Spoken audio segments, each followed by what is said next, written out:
Ryuji est un solitaire vraiment dégoûtant sans le moindre but dans son existence. Un jour, sa superbe cousine venue des États-Unis débarque et l'entraîne pour récupérer une valise. À leur grande surprise, un dragon sous l'apparence d'une petite fille en sort. Désormais, il passe ses journées à la chouchouter, à prendre soin de cette fille dragon, tandis que d'autres organisations maléfiques cherchent à la lui dérober pour de bon. Ryuji se lève le matin, prend son petit déjeuner, puis prend le train pour se rendre à son école. Dans la salle de classe, Misaki est assise toute seule quand Mao fait son entrée et la prend en photo. Au même instant, Ryuji arrive. Misaki tente de le saluer, mais sa nervosité rend ce salut un peu, disons, maladroit. Masato arrive et raconte à Ryuji l'histoire de la fille canon qu'il a aperçue et suivie la veille. L'attention de Ryuji est alors détournée et Masaki reste là, visiblement embarrassé. À midi pile, la porte de la classe s'ouvre et une jeune fille entre, vêtue de vêtements décontractés. Elle s'appelle Hariko et se dirige sans hésiter droit vers Ryuji. Hariko remet au professeur un avis de départ anticipé, puis elle emmène Ryuji avec elle. Elle tente de le faire monter dans sa voiture, tandis que Masato les observe depuis la fenêtre de la classe, rongée par la jalousie. Masaki informe Mao qu'Hariko est en fait la cousine de Ryuji, celle qui était partie étudier aux États-Unis. Pendant ce temps, une fois montée dans la voiture, Ryuji interroge Hariko sur son retour si soudain, et elle lui répond qu'elle est rentrée aujourd'hui même et qu'elle est venue le voir le plus vite possible, ajoutant par ailleurs qu'elle avait absolument besoin de son aide pour certaines affaires. Par la suite, elle lui tend son ordinateur portable sur lequel il remarque un site web nommé Seven Tails.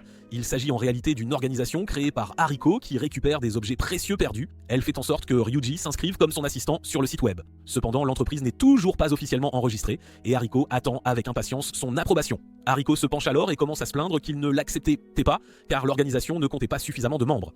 Les yeux de Ryuji commencent à errer, à se poser sur des choses qu'il ne devrait absolument pas regarder. Par la suite, elle l'informe que Fang allait effectuer un échange tout près d'eux et qu'il devait absolument le lui arracher. Ryuji veut contacter la police, mais Hariko lui dit de ne surtout pas le faire.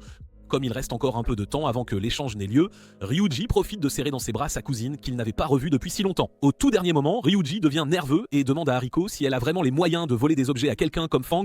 Elle lui montre alors un bâton qui ressemble à une canne et dont on dit qu'il peut accomplir des miracles car son dernier propriétaire était un magicien. Elle le rassure aussi en lui affirmant que ce bâton n'est pas un objet précieux maudit et lui dit de ne surtout pas s'inquiéter de ce qui s'est produit il y a 3 ans. Leur conversation est brusquement interrompue par l'arrivée de plusieurs voitures noires qui s'arrêtent tout près.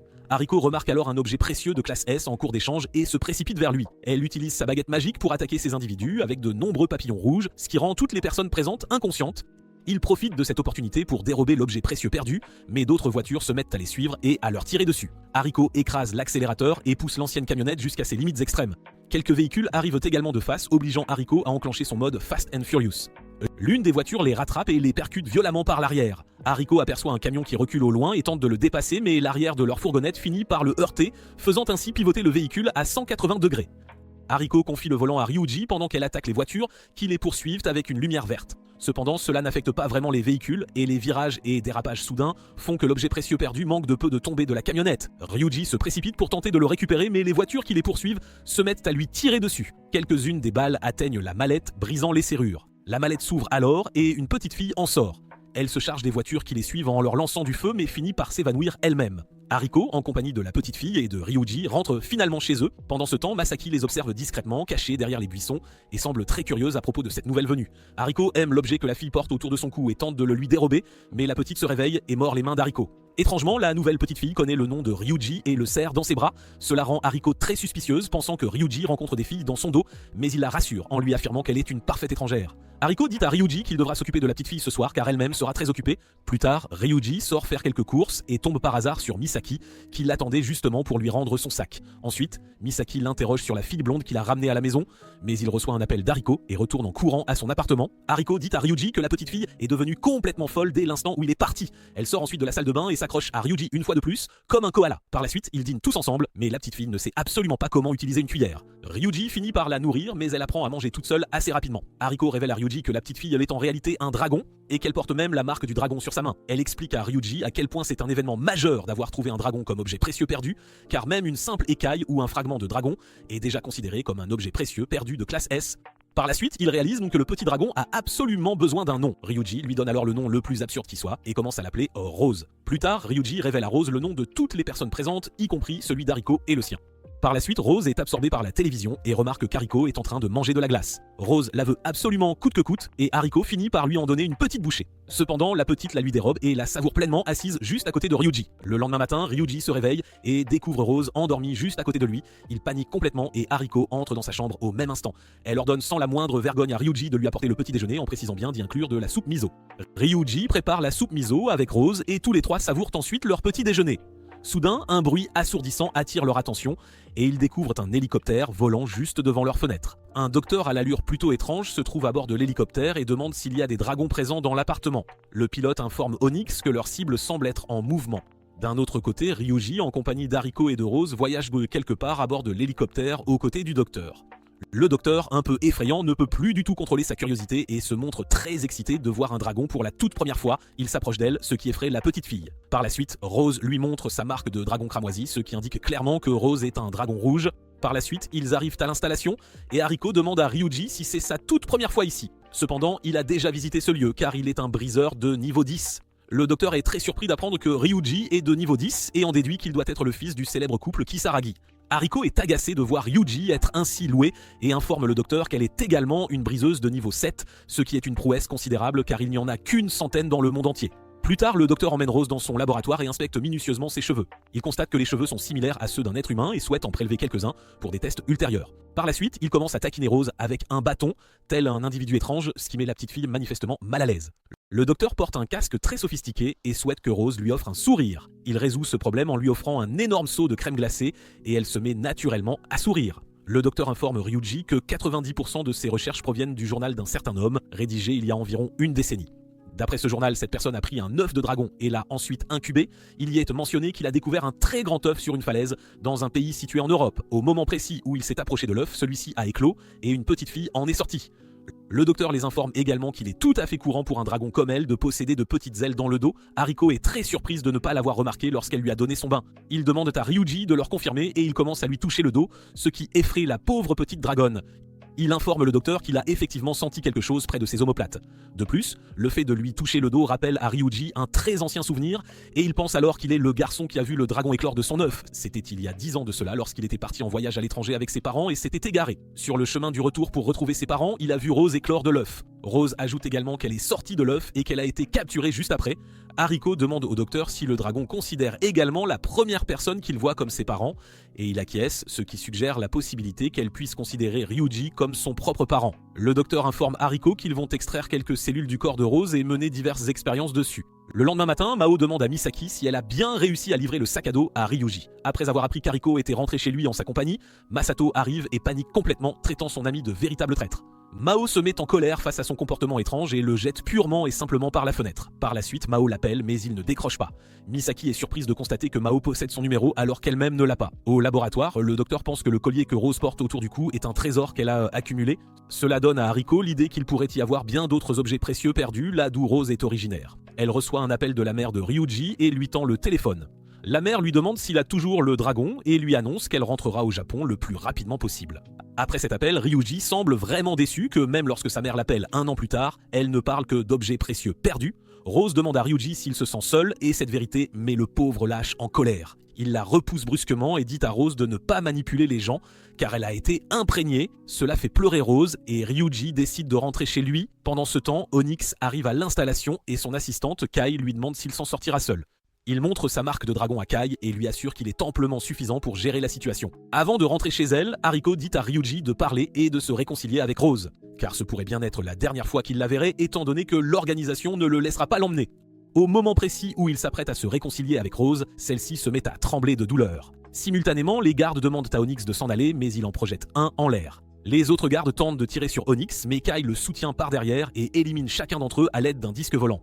Le système de sécurité de l'installation barricade l'entrée, mais Onyx se fraye aisément un chemin à l'intérieur en utilisant ses puissants pouvoirs de dragon. Une fois à l'intérieur, l'armée se met à lui tirer dessus, mais Onyx utilise ses ailes pour bloquer les balles et libère une quantité colossale d'énergie sombre qui engloutit toutes les personnes présentes aux alentours.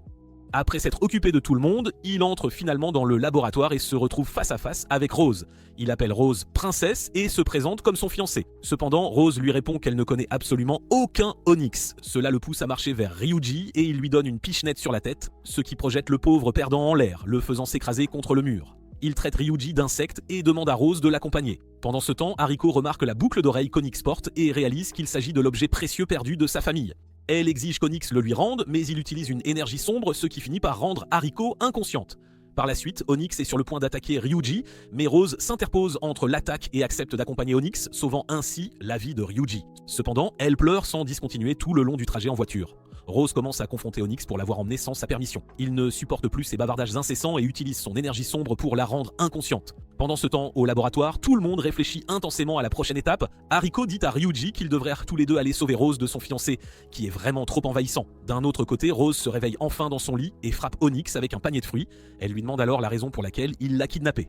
Onyx répond qu'elle avait quitté la grotte sans l'en informer, ce qui l'a contraint à la suivre et à la recapturer. Il dit à Rose qu'il désire qu'elle devienne sa femme et l'informe que le collier qu'elle porte autour du cou prouve qu'elle a été sélectionnée comme la fiancée d'un dragon noir. Il découvre un tracker sur Rose et dit à Kai qu'elle devrait être prête à affronter les ennemis. Onyx explique ensuite que si quelqu'un finit par se fiancer à un dragon, son pouvoir augmente de manière considérable et c'est précisément ce qu'il désire. Rose répond qu'elle ne veut absolument pas se fiancer à lui, ce qui pousse Onyx à utiliser l'énergie sombre une fois de plus, la rendant inconsciente. D'un autre côté, Ryuji dit à Hariko qu'il est inutile de la sauver et lui reproche d'avoir fait la même chose en confiant Rose à l'installation. Elle dit à Ryuji que ce n'est absolument pas la même chose et lui rappelle toutes les fois où Rose l'a protégée. Cela le motive énormément à essayer de sauver Rose des griffes d'Onyx. Il demande à Hariko de concevoir un plan et elle l'emmène à la salle de stockage où sont entreposés tous les objets précieux perdus de classe S.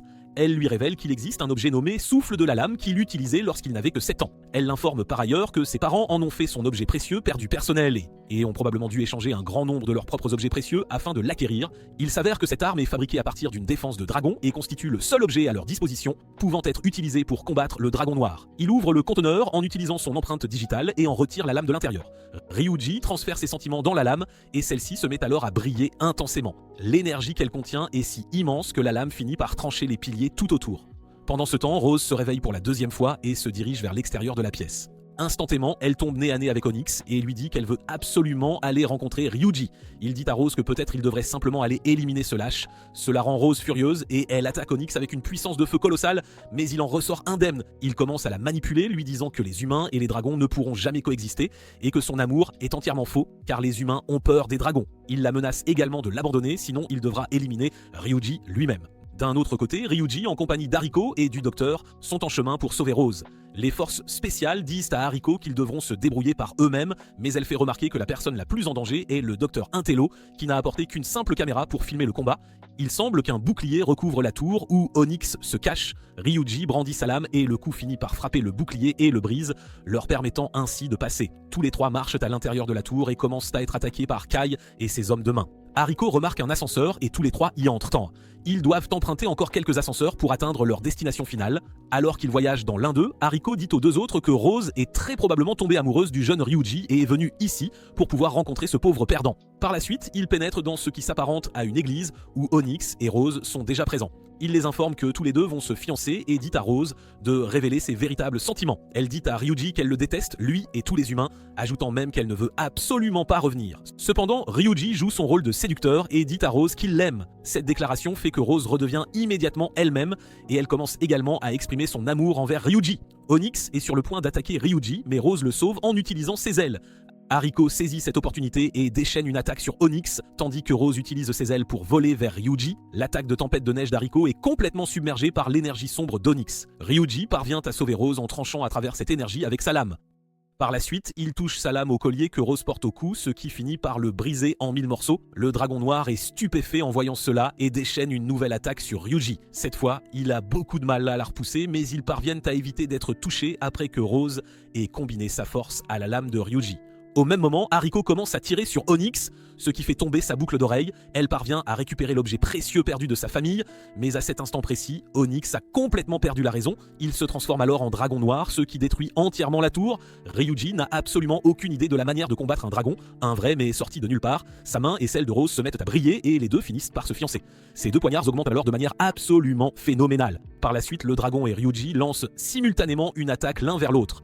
L'attaque de Ryuji parvient à submerger celle du dragon, ce qui aboutit à leur victoire. Après avoir vaincu le dragon, une grande quantité de sang commence à s'écouler de la bouche de Ryuji, et il réalise alors qu'il a été poignardé par le disque volant de Kai. Pendant ce temps, Rose réalise que c'est le moment absolument parfait pour embrasser le garçon. Il s'avère que le souffle du dragon possède des capacités de guérison et c'est cela qui fait que Ryuji se réveille. Plus tard, sur le chemin du retour, Hariko force le docteur à conduire la voiture car il s'est avéré totalement inutile au combat. Rose continue de regarder la vidéo de Ryuji, faisant sa proposition encore et encore. Par la suite, elle lui dit qu'il serait préférable pour elle de partir et d'aller vivre ailleurs car Onyx ne cessera de la poursuivre. Il lui répond que cela n'a aucune importance et qu'il la protégera à chaque fois. Cela fait déjà une semaine entière depuis l'incident survenu à la tour de Tokyo. Rose vit avec Ryuji et comme à son habitude, elle cause des ennuis. Ryuji lui a dit qu'il la laisserait seule pendant 3 jours et elle n'a absolument pas pu l'accepter. Elle est agacée par la persistance de Ryuji et déploie ses ailes. Le vent commence à faire tomber des objets dans la maison et par la suite, elle se met à pleurer. Hariko décide de s'en occuper elle-même et emmène Rose dans un coin, lui chuchotant quelque chose à l'oreille pour que Ryuji ne puisse absolument pas les entendre. Le lendemain, leur école est en voyage scolaire, ils visitent la plage et tout le monde est vraiment excité, y compris Ryuji. Mao et Misaki sont également présentes, cependant Misaki cache son maillot de bain et est bien trop embarrassée pour le montrer à qui que ce soit. Ryuji la remarque et elle tente de s'enfuir. Heureusement, Mao l'attrape et lui retire ses vêtements, révélant ainsi son maillot de bain jaune.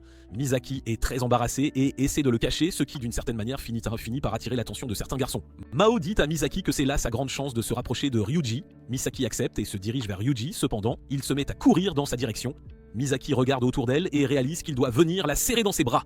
Elle ouvre grand les bras, mais Ryuji passe en courant devant elle et serre Rose dans ses bras. Ryuji rend visite à Hariko et lui demande la raison pour laquelle elle a amené Rose, car cela pourrait être dangereux pour elle si quelqu'un venait à découvrir la marque du dragon. Hariko dit à Ryuji qu'elle s'en est déjà occupée grâce au maquillage et que ce n'est absolument plus visible. Masato et Mao arrivent également pour vérifier ce que Ryuji est en train de faire, tandis que Misaki semble incapable de bouger de sa position, complètement sous le choc.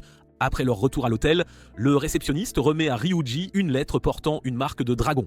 La nuit venue, Ryuji se rend à la rencontre de la personne qui lui a envoyé cette lettre, accompagnée d'Hariko et de Rose. Une dame aux cheveux blancs attend son arrivée et elle se présente comme Maruka, la princesse des dragons blancs. Elle leur demande de récupérer l'épée ancestrale du dragon blanc, qui a été dérobée par les humains et qui est actuellement entreposée dans l'église toute proche. Elle les informe également que la personne qui garde actuellement cette église est un briseur de niveau 10, et exactement comme Ryuji, cette personne appartient au sein de Grande-Bretagne, un groupe qui considère les dragons comme de véritables créatures maléfiques. Maruka dit à Ryuji que la raison pour laquelle elle l'a choisi pour cette mission est qu'il est lui aussi un briseur de niveau 10 et qu'il semble avoir une connexion toute particulière avec les dragons. Hariko, étant la fille avide qu'elle est, demande à Maruga s'ils recevront un récompense après avoir terminé le travail. Maruga répond qu'elle a déjà organisé une récompense. Cependant, ils seront obligés de terminer ce travail et si ce n'est pas fait, elle informera le briseur niveau 10 de l'église, George, que Rose est aussi une dragonne. À leur retour dans la chambre d'hôtel, Eriko avait senti que quelque chose pourrait mal se passer et avait apporté des coups de souffle avec elle. Le lendemain, Ryuji rend visite à l'église et un grand type effrayant l'interrompt à la porte. Ce type s'avère être George qui devient gentil après avoir appris que Ryuji vient voir à l'intérieur de l'église. Une fois à l'intérieur, Ryuji fixe l'épée qu'il doit récupérer et celle-ci commence à briller. Cela fait tomber Ryuji au sol et George réalise que Ryuji est aussi un briseur. Il semble heureux de savoir que Ryuji est aussi un briseur et lui demande s'il croit en les dragons.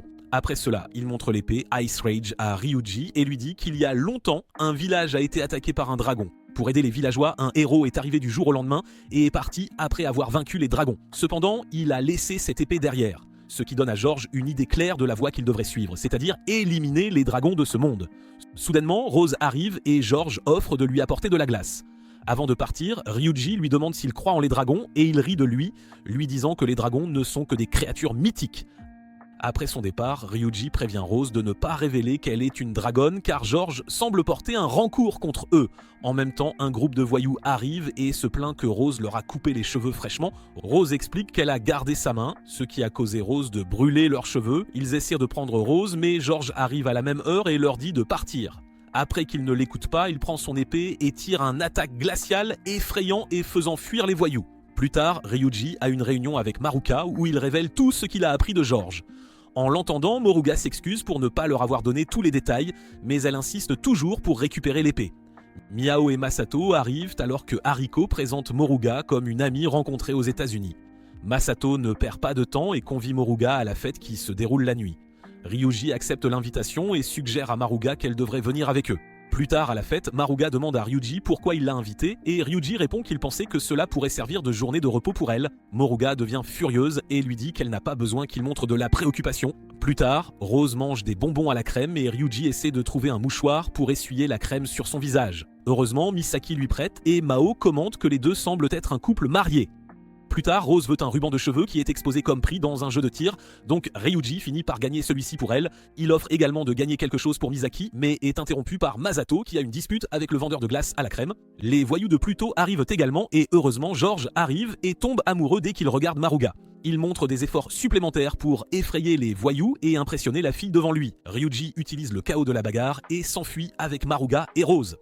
Une fois qu'ils atteignent le sommet de la colline, Maruga raconte une histoire sur comment un humain et un dragon sont tombés amoureux. Les villageois ont découvert cela et ont fini par éliminer le dragon. Les autres dragons ont appris cela et ont détruit le village. C'était la seule raison pour laquelle aucun dragon ne forme de relation avec un humain maintenant. Peu de temps après, George arrive et se présente à Maruga tout en l'invitant à la prochaine messe. Le lendemain matin, Maruga, Hariko et Ryuji sont surpris de constater que George est tombé amoureux de Maruga.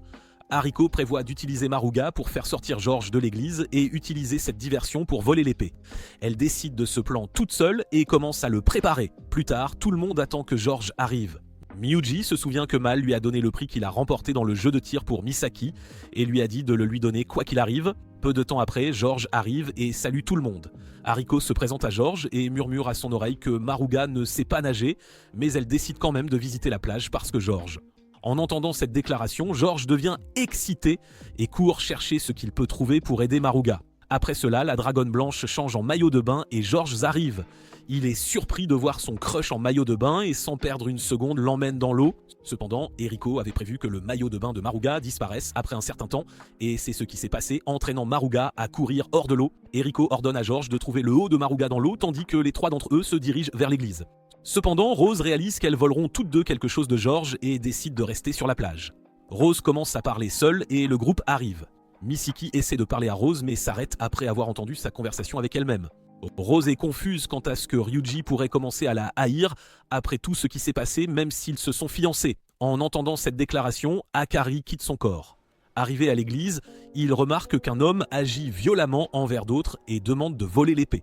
Pour gérer cela, Eriko utilise l'attaque papillon pour l'endormir et Ryuji arrive ensuite à côté de lui. Cela fait penser à tout le monde que c'est le perdant qui réussit à le contrôler et sauver la vie de tous. En même temps, Mao essaie de fracasser la pastèque aveuglée mais est déçue qu'elle ne puisse pas frapper Masato sur la tête, tandis que Hikari réfléchit encore à son engagement. Après cela, cet homme est arrêté par la police et les gens commencent à parler du fait qu'il a commencé à agir bizarrement après que George soit venu à l'église. Plus tard, George remercie Ryuji et lui dit qu'il devrait apprendre quelque chose de lui. Il s'excuse pour ne pas avoir pu trouver le maillot de bain de Maruga et part ensuite. Cette situation fait réaliser quelque chose à Ryuji et il demande à Maruga si l'épée est un trésor maudit précieux. Elle répond affirmativement. Il se trouve qu'un trésor maudit précieux peut contrôler l'esprit des gens. Maruga explique que le dragon blanc qu'elle leur a parlé est en réalité son oncle. Son oncle est devenu fou et Maruga n'a eu d'autre choix que de changer en forme humaine et de tuer son frère. D'autre part, Kai arrive à l'église et dit à George l'identification du dragon rouge. Après avoir entendu toute l'histoire, Ryuji décide de voler l'épée. Rose suggère d'expliquer l'ensemble de la situation à George car il est une bonne personne. Cependant, Ryuji ne s'y oppose pas et lui dit qu'il ne donnera pas de glace à Rose et que la seule glace qu'elle recevra sera de son épée s'il découvre que Rose est une dragonne. Elle devient furieuse et décide de partir en appelant Ryuji un imbécile. Plus tard, Maruga leur dit qu'un dragon considère toujours les humains comme inférieurs, mais son oncle était toujours intéressé par les humains. Il était toujours gentil avec elle et utilisait souvent pour lui raconter des histoires de son temps chez les humains. Peu de temps après, elle réalise que Rose n'est pas avec elle et commence à la chercher. Juste avant de quitter l'hôtel, Misaki et les autres les attaquent. Sans le temps de s'en occuper, Ryuji donne à Misaki le jouet qu'il a gagné et part. En même temps, Rose s'envole vers l'église et révèle qu'elle est une dragonne. George la pousse à l'intérieur de l'église et dit à Rose que les dragons sont des incarnations du mal et ne doivent pas être autorisés à vivre. Il l'accuse également de prendre une forme humaine pour manipuler les humains, mais elle répond qu'elle est aussi comme ça. George prend son épée et se dirige lentement vers Rose. Elle mentionne que George pleure et semble triste, mais il refuse de l'admettre. Juste avant qu'il ne l'attaque, Ryuji arrive à l'église et dit à George que Rose n'est pas un démon mais une fille normale. Maruka apparaît et révèle qu'elle est aussi une dragonne. Elle lui parle de son oncle et lui demande de rendre l'épée. À ce moment-là, il perd ses nerfs et attaque Rose, mais Ryuji la sauve au dernier moment. Eriko utilise sa capacité de papillon, mais George réussit à les figer tous, rendant l'attaque complètement inefficace. Après cela, Ryuji court vers lui et attaque George avec son épée. Cependant, George réussit à l'attraper et le jette loin. Cela donne à Maruga le temps d'utiliser sa capacité et le vent fait George sortir de l'église.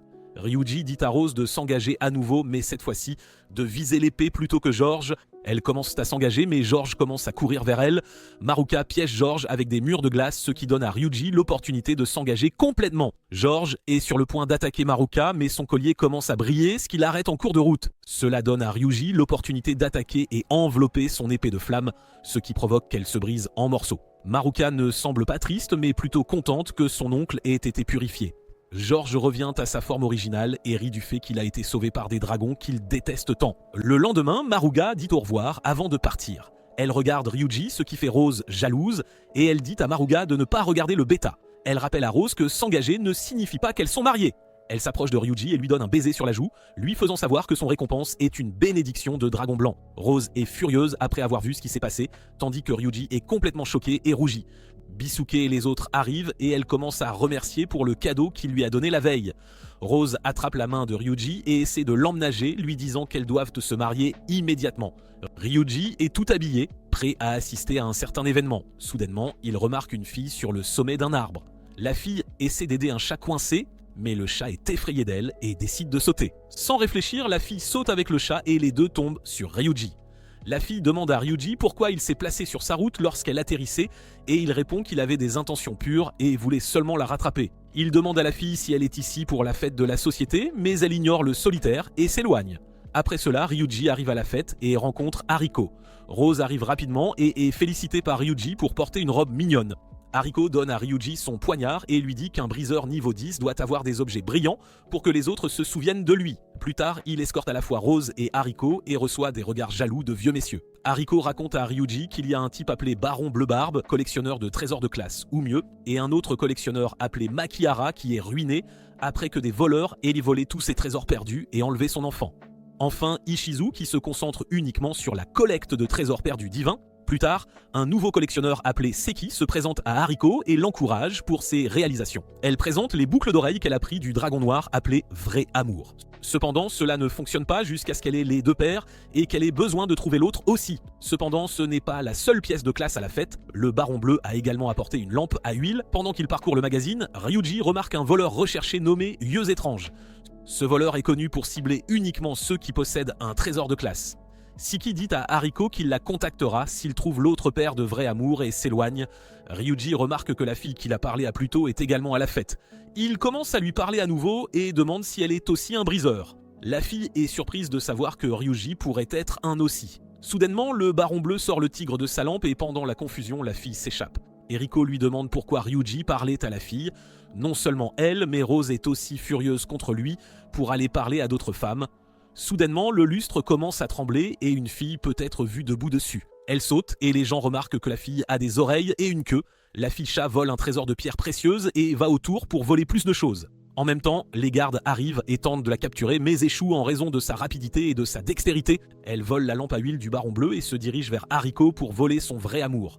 Heureusement, Ryuji la bloque avec son poignard. En la regardant de près, Ryuji réalise qu'elle est si la même fille qu'il a parlé à plus tôt. Soudainement, l'un des gardes lance un couteau vers elle et elle réalise qu'une vieille dame est derrière elle. Elle transforme ses mains et dévie le couteau. Un autre garde essaie de la piquer avec un couteau, mais Ryuji l'attrape et elle réussit à s'enfuir. Le garde demande à Ryuji pourquoi il aide la fille et le simple répond que l'utilisation d'un couteau lui semblait un peu trop. Après cela, il doit donner son témoignage aux autorités et finit par rentrer chez lui. Hariko montre sa gratitude pour avoir protégé son boucle d'oreille et informe Ryuji que l'oreille a le pouvoir d'écouter la vérité et facilite la lecture du cœur de n'importe qui qu'elle interroge. Cependant, seules les briseuses féminines peuvent l'utiliser. La raison en est que le propriétaire original était une femme profondément blessée par son amant. Plus tard la nuit, Ryuji prépare à dormir et entend un bruit étrange dans la pièce voisine. Il va vérifier et trouve la même fille essayant de voler le vrai amour de la chambre d'Hariko. Elle essaie de s'enfuir mais Ryuji la retient. Hariko lance une boule de laine à eux qui se révèle être un trésor perdu et réussit à les lier ensemble. Ils tombent tous les deux au sol, se disputant pour s'échapper l'un de l'autre. La fille menace de mordre Ryuji si Hariko ne les libère pas. Cette déclaration fait que Rose devient furieuse et elle est sur le point de brûler la fille en cendres, mais Hariko l'arrête. Elle coupe les cordes mais une reste attachée à leurs bras, empêchant toujours Ryuji de s'échapper de la fille. Elle essaie de rompre la corde, ce qui entraîne Ryuji de tomber sur elle. Rose devient furieuse et tape le garçon cultivé en plein front. Plus tard, Eriko explique que la corde est toujours en phase expérimentale, ce qui pourrait être la raison de ce dysfonctionnement. Elle appelle le propriétaire qui lui dit qu'elle pourrait tomber après un jour. Après cela, Eriko commence à interroger la fille, demandant combien de choses elle a volé. Elle essaie de paraître forte, mais Eriko prévoit d'utiliser le chatouillement. Finalement, la fille commence à parler et leur dit qu'elle a 15 ans et son maître la guide pour voler des choses. Eriko lui demande pourquoi elle ne va pas à l'école et la fille répond que le tatouage sur sa main et son corps de bête sont les deux principales raisons. Hariko lui demande pourquoi elle essayait de voler son boucle d'oreille, ce qui fait que la fille riposte, entraînant Ryuji à tomber sur elle. Ce n'est pas tout. La bouteille de saké pleine tombe sur eux, les deux sont forcés de se baigner ensemble à cause de la corde qui les lie ensemble. Rose court et les jette tous dans la baignoire. Après avoir pris une douche, Rose remarque sa queue fourrée et commence à la caresser. Hariko la joint également, ce qui surprend la fille bête et la fait climatiser. La fille finit par révéler son nom, Ai, et demande si elle ne trouve pas dégoûtant de parler à une bête comme elle.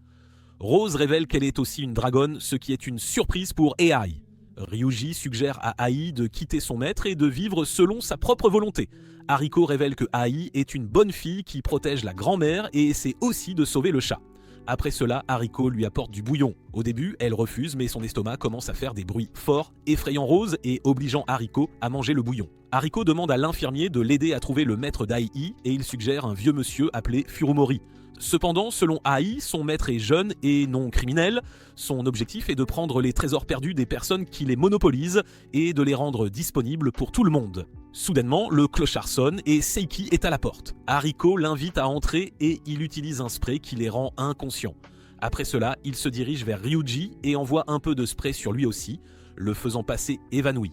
Arrivé au repère, Siki réalise que la corde qui lie Ryuji et Ai ensemble est tombée toute seule. Il prévoit de demander à Ryuji quand il se réveillera s'il possède un trésor de classe. Ai semble inquiète mais Siki la rassure en disant qu'il ne lui fera jamais de mal à un humain innocent. Une fois à l'intérieur, Ei s'excuse pour avoir été capturé. Cependant, Siki est plus intéressée par savoir si Ei a réussi à récupérer le vrai amour. Heureusement, elle a réussi à les attraper avant de quitter la maison. Il lui dit à Ei qu'ils ont accompli leur objectif et part après l'avoir conseillé de prendre un peu de repos. La fille chat décide de désobéir à son maître et sort le vrai amour de la boîte. Seiki avait déjà la paire dans sa possession. Elle met les deux et commence à se regarder dans le miroir, mais ensuite Seiki arrive. Il ne remarque pas l'oreille en raison de ses cheveux, ce qui donne à Ai l'opportunité de tester ses pouvoirs. Elle demande à Seiki sur les pouvoirs de ses oreilles. Seiki répond qu'il n'est pas sûr des pouvoirs mais qu'il s'agit d'un trésor perdu que la famille Nana cherche depuis longtemps, ce qui prouve qu'il est très important. Soudainement, les pouvoirs des oreilles commencent à fonctionner et Ei peut lire ses pensées. Elle est surprise de savoir que son maître connaît le pouvoir de l'oreille mais décide de ne pas lui dire. Elle perçoit aussi que Seiki commence à douter d'elle et veut montrer plus d'affection pour pouvoir retourner à sa forme normale. L'idée de lui donner quelque chose à manger et de la réconforter passe par son esprit, mais Ai la capte aussi. Elle le repousse et lui dit qu'elle a besoin de se reposer un peu. Avant de partir, elle lui demande si Seiki était celui qui l'a choisi et élevé. La vérité est révélée par ses pensées qui donnent à elle la réponse qu'elle a été enlevée par Seiki et qu'elle est un chien de compagnie qu'il peut utiliser pour des expériences différentes. Ai est choquée et révèle qu'elle porte l'oreille du vrai amour, lui faisant savoir qu'elle a tout découvert. En même temps, Eriko et Rose sont en route et le médecin leur dit que Seiki et Furimori sont la même personne. D'autre part, Ai s'enfuit et arrive où Ryuji est lié. Il se réveille bientôt et semble ravi après avoir appris que Ei est en bonne santé aussi. Elle commence à lui hurler de ne pas s'inquiéter pour lui. Ai ne entend aucune pensée méchante venant de son esprit, ce qui lui donne la confiance de lui dire la vérité sur son maître et comment il l'a trahi. Elle mentionne qu'il n'y a nulle part où elle peut retourner et le garçon désespéré lui dit qu'elle est bienvenue pour rester avec lui. Ai lui demande pourquoi il est si gentil et quelles sont ses motivations. Cependant, une fois de plus, ses pensées sont propres, ce qui choque Ei car elle pense toujours à Ryuji comme son ennemi. Après cela, les deux commencent à courir lorsque Seiki apparaît à la sortie. Il lui dit à Ai qu'elle doit être punie pour être une mauvaise fille chat. Ryuji intervient et essaie de la prendre, mais Seiki utilise ses pouvoirs qui finissent par frapper Ryuji. Soudainement, Seiki commence à se déshabiller et expose des marques similaires à celles d'Ai. Il révèle que Ai était une humaine normale sans aucune sang-loup. Il l'a utilisée pour des expériences et l'a rendue qui elle est aujourd'hui. Le sang qu'elle déteste tant lui a été donné par Seiki. Selon le médecin, le trésor perdu utilisé pour rendre cela possible est appelé la dent du loup-garou. Il a fait beaucoup d'expériences, mais au final, seul l'IA et lui ont réussi. Il leur informe ensuite qu'une classe a perdu quelque chose de précieux, et si un breaker de niveau 8 ou moins est l'objet de l'expérience échoue. Siki a déjà fusionné son corps avec 5 précieux perdus, mais sa parole est interrompue quand il décide de s'enfuir. Le médecin informe Hariko et Rose que l'un des collègues de Siki a été éliminé par un précieux maudit, et bien que la fille possédât un précieux capable de lever le maléfice, la société supérieure a décidé de ne pas le lui donner et finalement la fille est morte. Cet incident a fait détester Seiki la société et il a commencé à planifier sa vengeance contre ceux qui sont au-dessus. De l'autre côté, Lia et Ryuji essaient de grimper aussi haut que possible, mais Seiki les remarque et commence à utiliser l'une de ses 5 capacités, ce qui le rend le Dr Octopus Wannabe. Il utilise cela pour les rattraper et commence à marcher vers eux. Ryuji demande à Lia de s'enfuir tandis qu'il gère le fou. En même temps, Rose et Hariko arrivent et lui donnent son souffle de coup. Seiki essaie d'attaquer Rose mais Ryuji parvient à arrêter l'attaque avant qu'elle ne puisse blesser Rose. Seiki utilise cela comme une diversion et utilise une malédiction de pierre pour rendre Ryuji immobile. Sans autre choix, les deux commencent à se battre, ce qui lui permet de surmonter la malédiction de pierre et d'attaquer Seiki. Le souffle de coup domine l'attaque de Seiki, ce qui le pousse à changer de stratégie et à utiliser un attaque sombre. La pénombre limite tout le monde présent. Heureusement, Rose crie le nom de Ryuji, ce qui fait apparaître une boule de feu de la main de Rose et brûle la pénombre. De plus, le feu réussit également à brûler Seiki et tous les marques sur son corps commencent à disparaître, sauf la 5e. Rose leur informe qu'elle voulait simplement que les pouvoirs disparaissent, mais elle ne sait pas comment ses pensées sont devenues réalité. Ryuji conseille à Seiki de se repentir de ses péchés et de se livrer. Cependant, il refuse et dit à Ryuji que les désirs des gens sont confinés et que les précieux perdus n'ont aucun moyen d'atteindre le ciel ou de descendre en enfer. Ils sont coincés au milieu, utilisés constamment par d'autres. Après cela, il utilise son dernier précieux et fait disparaître lentement son corps pour le faire devenir un avec l'atmosphère. Plus tard, Ryuji propose à Ai de se débarrasser du marqueur sur ses mains, mais elle refuse. Soudain, le médecin fou arrive et informe que Makihara a également perdu son enfant il y a 15 ans, ce qui correspond au jour où Ai a été enlevé. Non seulement cela, mais les noms sont similaires, étant donné que le nom de la fille de Makihara était Eika. Cela fait réaliser à Ai qu'elle pourrait avoir encore une famille à retourner. Elle remercie Ryuji pour l'avoir sauvée et monte dans l'hélicoptère avec le médecin. Après son départ, Ryuji souhaite à Hariko de s'enregistrer comme un breaker niveau 10 dans la société. Elle est surprise par cette demande soudaine, mais Ryuji lui explique qu'il veut mettre ses pouvoirs à bon usage et en apprendre davantage sur le monde des précieux perdus. Rose porte une tenue scolaire et montre son nouveau look à Ryuji. Hariko révèle plus tard que Rose rejoindra son école car il est plus facile de préparer tout cela, car le président de l'école est affilié à la société. Avant d'arriver à l'école, Ryuji avertit Rose de ne pas révéler qu'elle est une dragonne. De plus, Hiriko informe Ryuji que sa demande de niveau 10 de Breaker a été acceptée. Il lui reste maintenant à passer un examen spécial qui sera effectué par un spécialiste qui viendra visiter leur école. Plus tard, Mal arrive et montre sa nouvelle montre à Misaki et en même temps, Ryuji arrive. Cependant, tous les enfants de la classe sont surpris de voir la fille blonde qui les accompagne. Après cela, le professeur de classe présente Rose à tous comme la parente de Ryuji qui vient d'Amérique et qui loge chez Ryuji. Ryuji demande à Rose de dire quelque chose qu'elle aime à ses nouveaux camarades, ce qui entraîne son annonce du fait qu'elle aime Ryuji. Cependant, Misaki ne peut pas digérer cela et se lève sans réfléchir. Juste avant que les gens ne remarquent pourquoi elle s'est levée, une autre fille aux cheveux rouges arrive, appelée Bianca. Elle remarque Ryuji dans la classe et tire une lance à Roquet sans aucune précaution. Le Roquet suit Ryuji comme une mouche nauséabonde tandis que Hiriko profite du spectacle. Elle lui donne ensuite son poignard pour pouvoir trancher le Roquet, ce qui entraîne Ryuji à le couper en deux. Cependant, cela ne s'arrête pas là car Bianca est juste là, pointant son arme sur le visage de Ryuji. Elle lui dit que l'arme qu'elle a tirée n'est pas un bazooka, mais un arme hybride utilisée pour des recherches. Son objectif n'était pas de le blesser, mais de déterminer ses données. Après cela, elle se présente comme membre de la division de recherche des précieux perdus de San Francisco. Hariko les rattrape, mais elle semble effrayée aussi, parce que Bianca a fait la même chose à elle. L'examen commence, et la première tâche est de mesurer la taille de Ryuji. Mo et Misako sont curieux et tentent de regarder par le trou dans la porte. Bianca le pousse sur le canapé et essaie de le mesurer, mais Ryuji riposte car il ne veut pas que d'autres filles mesurent sa taille. Selon Hariko, Ryuji est timide parce que Bianca est une inconnue et offre de le faire à sa place. Heureusement, Rose arrive et est sur le point de commencer la mesure, mais est interrompue par Masato qui sent l'odeur des filles jolies et court. Finalement, il finit par mesurer la taille de Ryuji. Après cela, il fait plusieurs tâches, y compris courir sur un tapis roulant et faire du vélo. Coïncidence, toutes les 4 filles sont avec lui tout le long, remarquant chacun de ses pas. Après que Ryuji ait terminé les exercices physiques, c'est le moment des questions et réponses. La première question que Bianca pose est concernant son âge. Ryuji répond qu'il a actuellement 15 ans mais fêtera ses 16 ans demain. Misako réalise que c'est le jour de naissance de Ryuji et décide d'acheter un cadeau.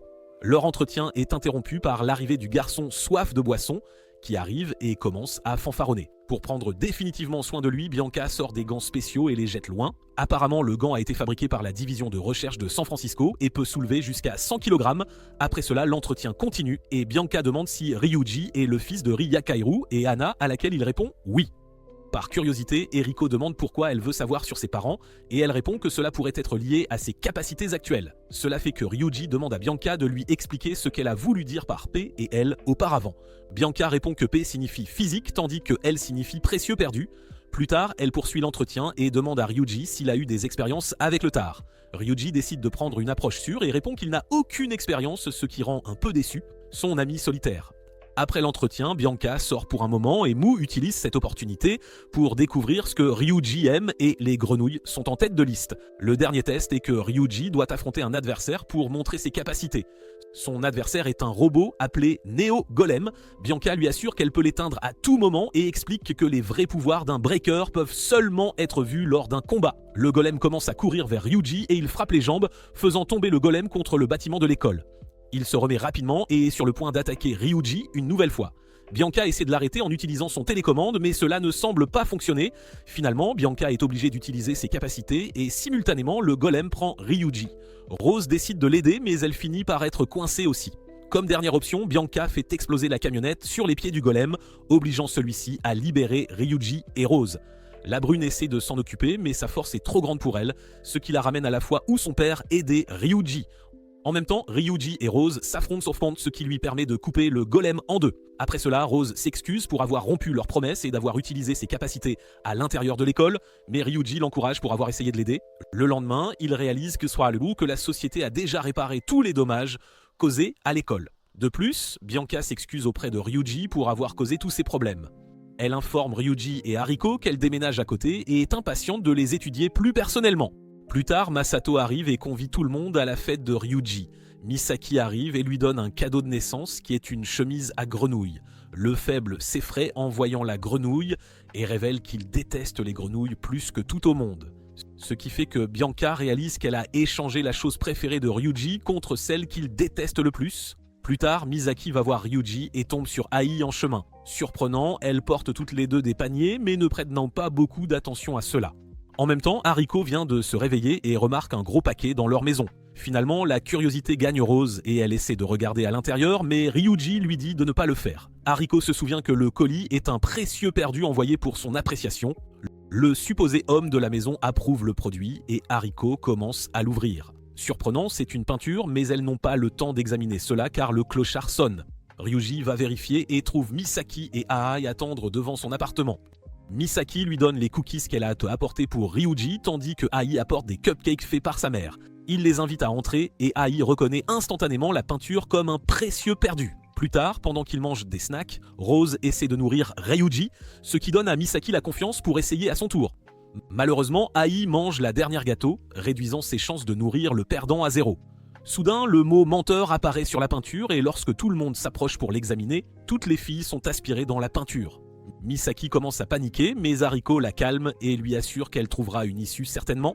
Après cela, elles marchent autour de la ville, cherchant des indices, mais finissent par ne rien trouver. Hariko commente que la ville donne l'impression d'un film d'horreur où un meurtrier cultivé suit les jeunes filles.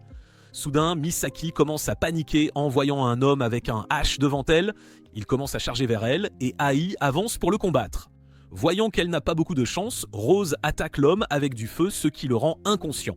Cependant, ce n'est que pour quelques secondes car il se réveille rapidement. Ayant aucune autre option, l'équipe décide de fuir et de se cacher dans une maison. Inattendument, Bianca apparaît dans la chambre de Ryuji et offre son aide.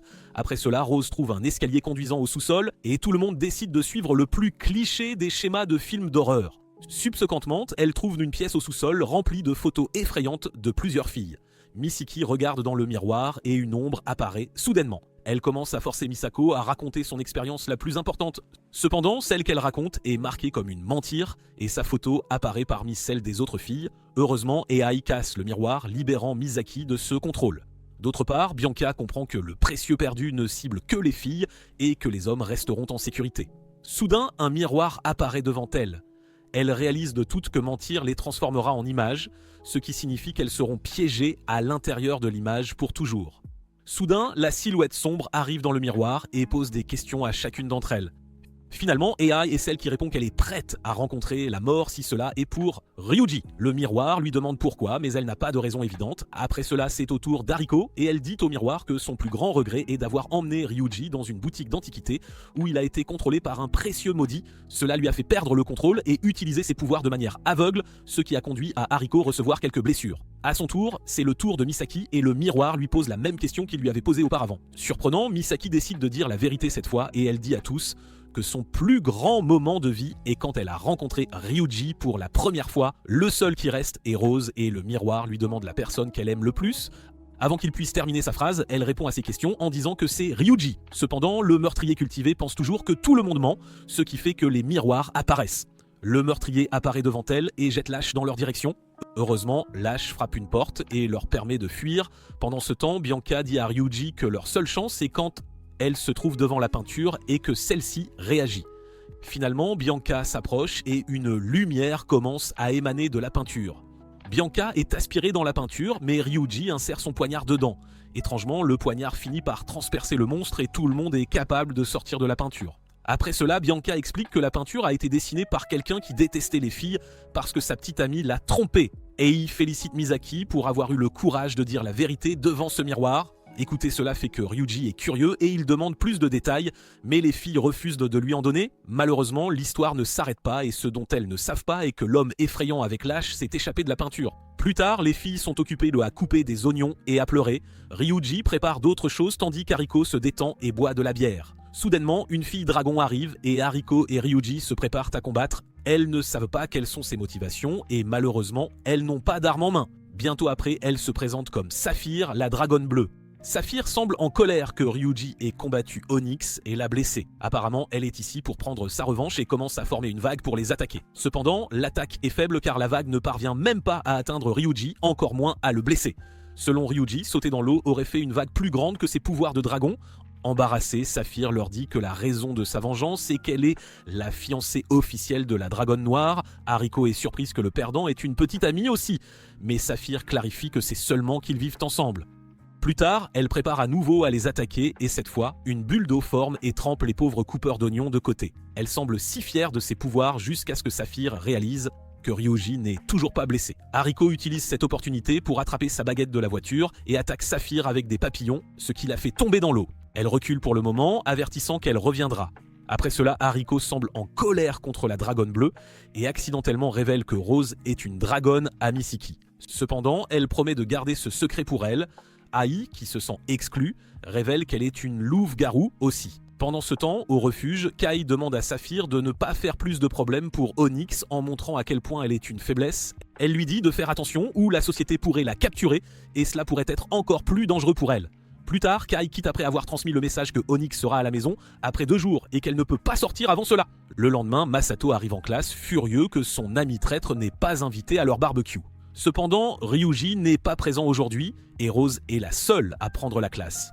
Voyant comment Misaki parle normalement à Rose, Mao est anxieuse et demande pourquoi elle parle à sa rivale. Elle répond que Rose n'est pas sa rivale, mais une bonne amie. En fait, Ryuji a sauté l'école pour une fête chez la société.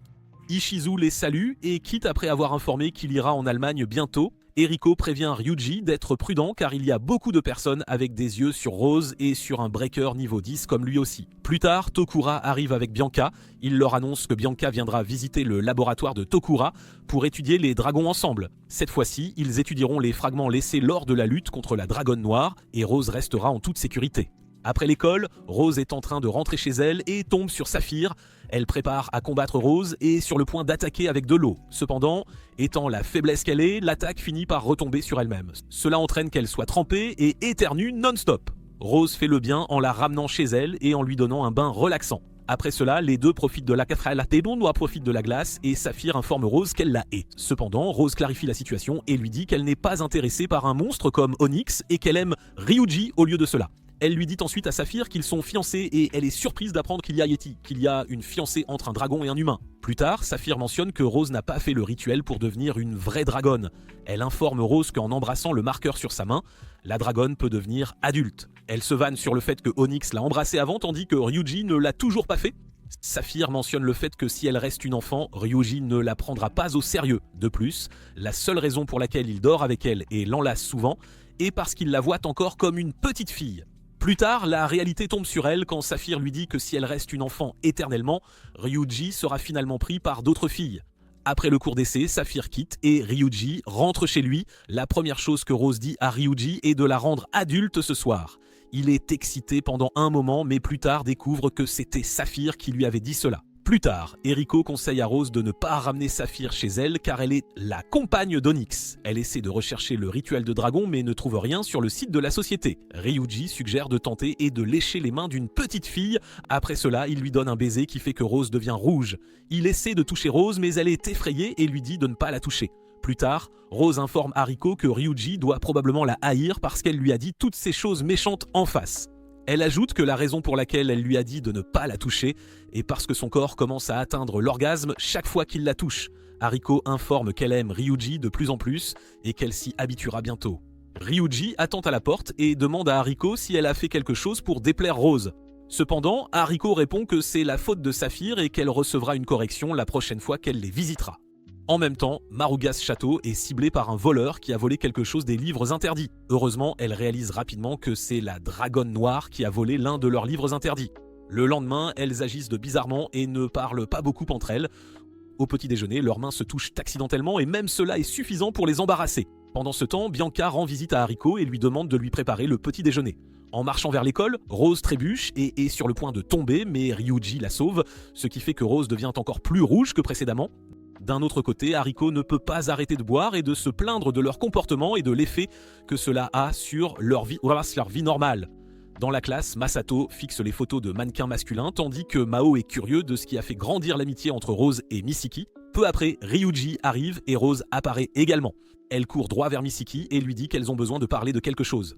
Rose informe tout le monde que son corps commence à se sentir étrange dès qu'elle touche Ryuji et elles répondent qu'il est probablement parce qu'il est un dérangé. Elle leur dit ensuite qu'il s'est produit après qu'il l'ait embrassé et qu'il l'a rendu adulte. Cela presque fait perdre connaissance Misaki, mais Rose clarifie la situation plus tard. D'autre part, Ryuji cherche également des conseils auprès de son ami Masato. Cependant, Masato félicite Ryuji pour ne pas avoir cédé à ses désirs, même quand il était entouré de plusieurs filles. Pendant ce temps, Rose dit à Misaki qu'elle pourrait être celle qui comprend comment elle se sent, étant donné qu'elle aussi aime Ryuji. Malheureusement, la cloche sonne et elles devront continuer la discussion plus tard. En route pour la classe, les filles et les garçons se croisent, et tout le monde est surpris de voir comment Rose et Ryuji se comportent. En même temps, Bianca décide qu'il n'y a pas de données pertinentes dans la société et qu'elle doit leur donner une séance de conseil avec laquelle Erika est fermement d'accord. Plus tard, Saphir vient les voir pour récupérer les chaussures qu'elle a laissées derrière. Cependant, les papillons l'enveloppent et Hariko la lie pour pouvoir lui poser des questions sur ses motivations. De l'autre côté, la classe de Ryuji a une heure de gym. Mao conseille à Misaki de prendre sa lancette car elles vivent sous le même toit et Rose gagnera finalement si rien ne change. À la maison, Saphir leur dit que la même chose lui est arrivée mais que cela s'est calmé et est revenu à la normale le lendemain. À l'école, c'est au tour de Rose de faire le saut en hauteur. Elle réussit le saut mais sa condition s'aggrave une fois qu'elle atterrit. Rose est emmenée à la société pour un examen supplémentaire. Tokura leur dit qu'il n'y a actuellement rien qu'il puisse faire pour améliorer sa condition que de lui donner des médicaments. Ryuji commence à demander à Saphir de ses conditions et elle propose de demander à Onyx à ce sujet. Puis Kai arrive dans la pièce et lui dit qu'elle est là pour résoudre leurs problèmes. Elle emmène Ryuji sur le toit et utilise un objet précieux perdu qui permet à deux personnes de communiquer sur de grandes distances, bien que l'utilisation d'un téléphone aurait été une option plus facile. Soudain, Onyx arrive et salue Ryuji. Il lui dit que Ryuji est la raison de son état déplorable. Il lui dit ensuite que lui-même s'est demandé pourquoi il pouvait utiliser un souffle de coupure et comment il pouvait interagir avec Rose. Après une recherche approfondie, Onyx conclut que Ryuji lui-même est un objet précieux qui a la capacité de manier le pouvoir du dragon. L'idée d'être adopté lui traverse l'esprit et Onyx lui dit qu'il ne sait peut-être pas les circonstances exactes, mais qu'il existe de nombreux types d'objets précieux. En bref, la raison pour laquelle Rose est effrayée par lui est parce qu'il peut lui enlever sa liberté et qu'elle deviendra de plus en plus faible si elle reste avec lui. Il lui donne le choix entre vivre avec Rose et souffrir ou lui donner à Onyx afin qu'elle puisse guérir et se rétablir. Finalement, Ryuji décide de remettre Rose à Onyx car cela semble mieux pour elle.